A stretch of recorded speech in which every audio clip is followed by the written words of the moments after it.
Hello and welcome to Angry Andy Reviews, and this is my not quite one paragraph review for Free Guy.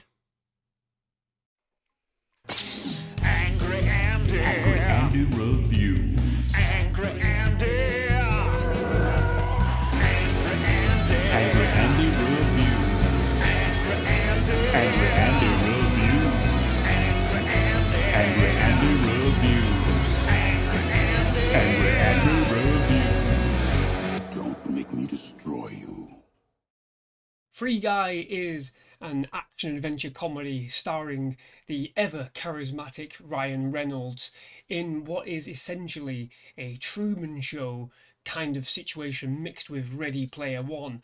And it's absolutely insane in all the best ways possible. It's a lot of fun, has some really great sequences, and it also has a lot of heart, which is something that I still struggle to associate with Ryan Reynolds. Those really heartfelt performances. But here, it seems like he's on an absolute trail of form. It's such a great film in all manner.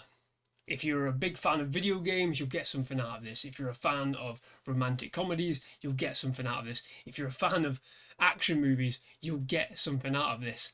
It is the Ryan Reynolds show, but you have an excellent, great performance from Jodie Comer, who is just rising on that star scale all the frigging time. It's wonderful to see so many great performances in this film, even though it is essentially the Ryan Reynolds show. But don't let that take anything away from it for you. If you're not quite sure on Ryan Reynolds, I can 100% assure you that you'll get something out of this film.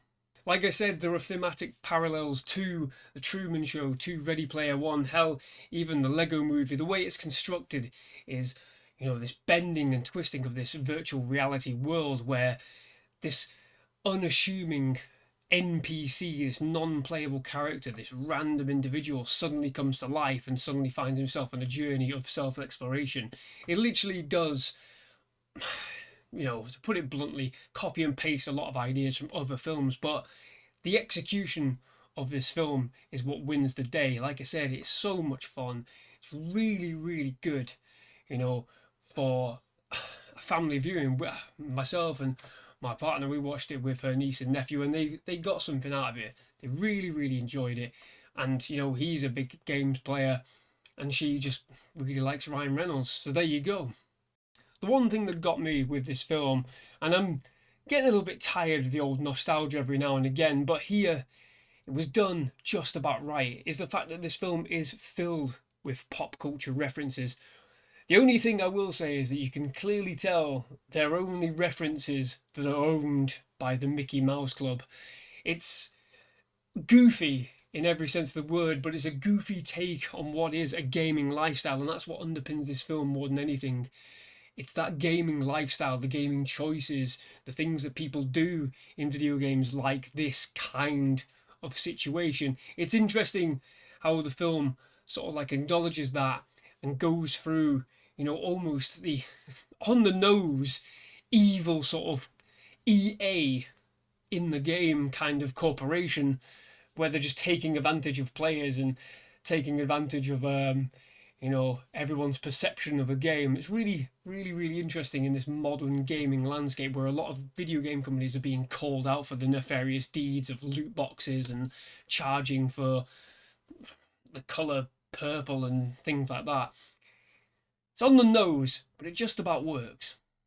The great thing about this film as well is that it doesn't take itself too seriously. There are loads of little quirky moments in it, and everything plays to its benefit in that regard. If it was even just the slightest bit more serious about what it was doing, it would all fall apart. Because everything here is played for the jokes, played for the laughs. You do have those serious elements in it. You do have those moments where you're like, bloody hell, this is all going to go absolutely wrong. Of course, you have to have stakes in a film like this, but it doesn't underpin everything. It keeps itself, on that fun-filled trajectory, and it really, really does pay off.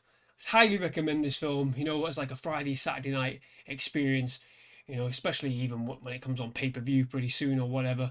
But if it's still in the cinemas and you fancy watching it, I'd recommend going seeing it 100% of the time. And that is it for this review. A solid 8 out of 10 for me, I think. I really did enjoy this film. Not only that, but this film just highlights how much Disney needs to go ahead, move ahead with a Deadpool 3. Ryan Reynolds has got everything. He's got the charisma, he's got the action, he's got everything. Get on with it, Disney. Solid 8 out of 10 for me. And that is it for this not quite one paragraph review of the film Free Guy. I'll see you on the next one. Bye bye.